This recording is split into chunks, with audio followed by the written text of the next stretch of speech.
Yung mga matik, magandang araw. Ito ngayon ako gumagawa ng malaking dibuntot mga kamatik. Panoorin yung mga kamatik kung paano gumawa ng malaking dibuntot. Ito mga kamatik, laging unahin itong rugby. Kailangan pahiran muna natin sa kawayan.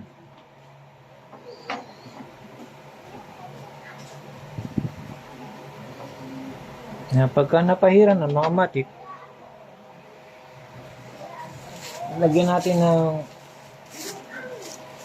plastic. Kailangan mabilisan mga matik. Nalagyan ko plastic.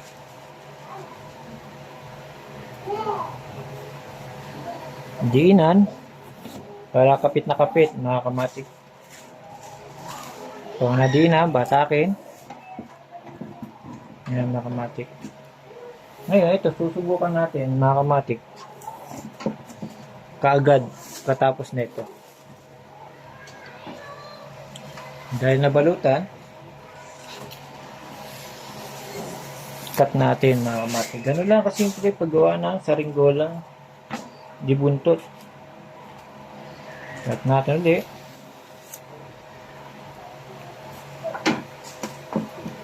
Kailangan dito mga kamatik, mabilis ka magtupi.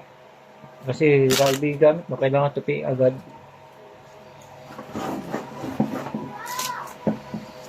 Pagka hindi ka mabilis magtupi mga kamatik, lulukot ka agad yan. Yan, ganyan lang mga kamatik.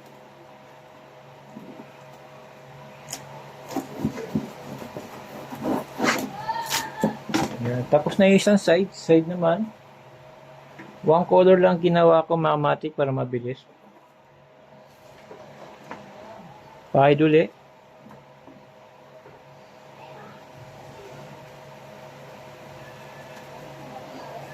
Yan.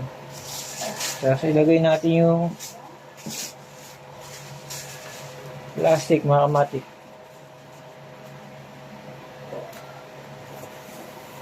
Ganyan lang mga kamatik paggawa. Ayan.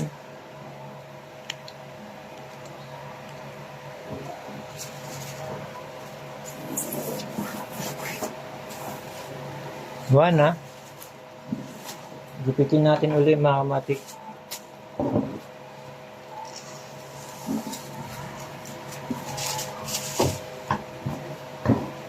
Gupitin natin yung sobra mga kamatik.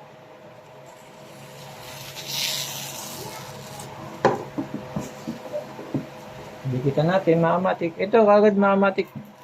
Subukan kagad natin paliparin to.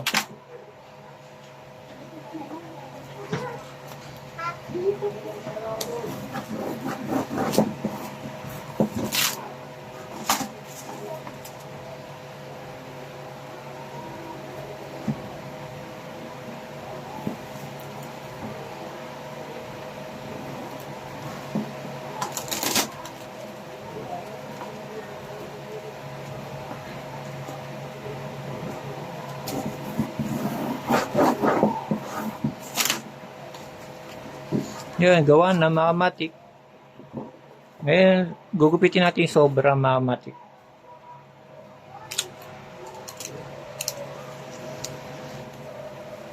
Maganda panahon niyo pero biglang nangitim yung kalangitan mga kamatik. Mukhang nagbabad yung umulan.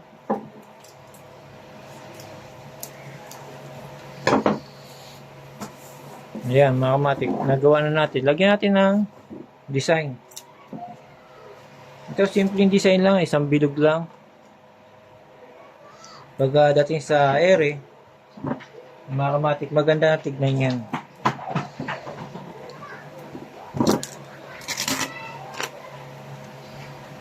Ayan.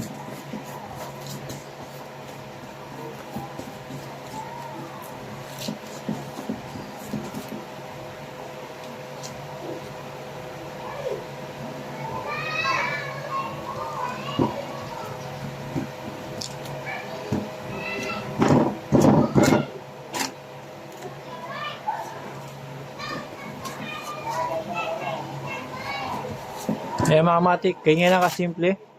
Lagyan natin ng May kulang pa mga kamatik. Lagyan natin palikpik.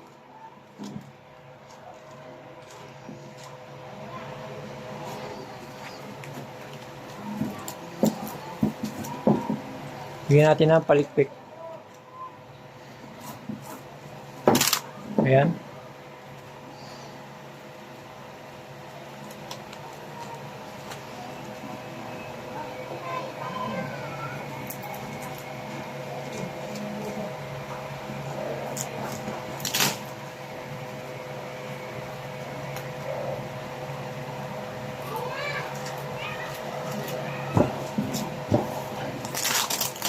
Ayan mga kamatik.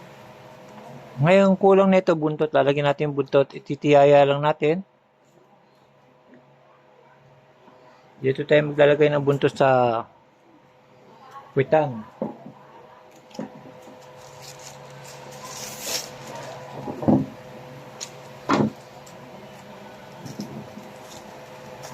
Lagyan natin ng ano sa baba.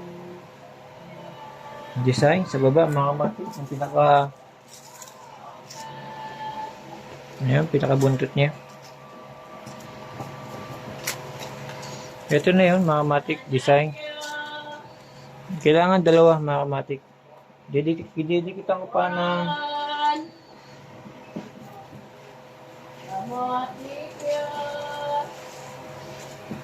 yun, may nagdala kong turon mga kamatik.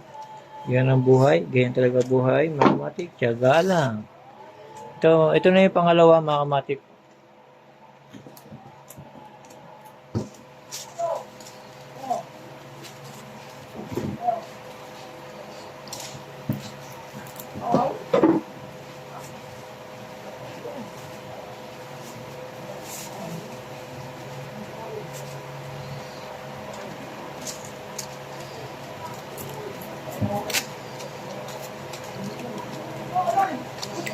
Ayan mga kamatik, gawa na yung ating dibuntot na malaki mga kamatik. Ngayon lalagyan na lang natin ng tali dito saka dito. Tapos pwede na mga kamatik paliparin. Yan mga kamatik, pinakita ko lang sa inyo na ganun kasimple lang paggawa ng saringgola mga kamatik. Sa ulitin mga kamatik, sa ngayon maambon, di natin mapapalipad to. Pagka may pagkakataon tayo, paliliparin na lang natin ulit mga kamatik. Yan, ganito na lang mga kamatik, ganun lang paggawa ng saranggola di buntot. Salamat mga kamatik.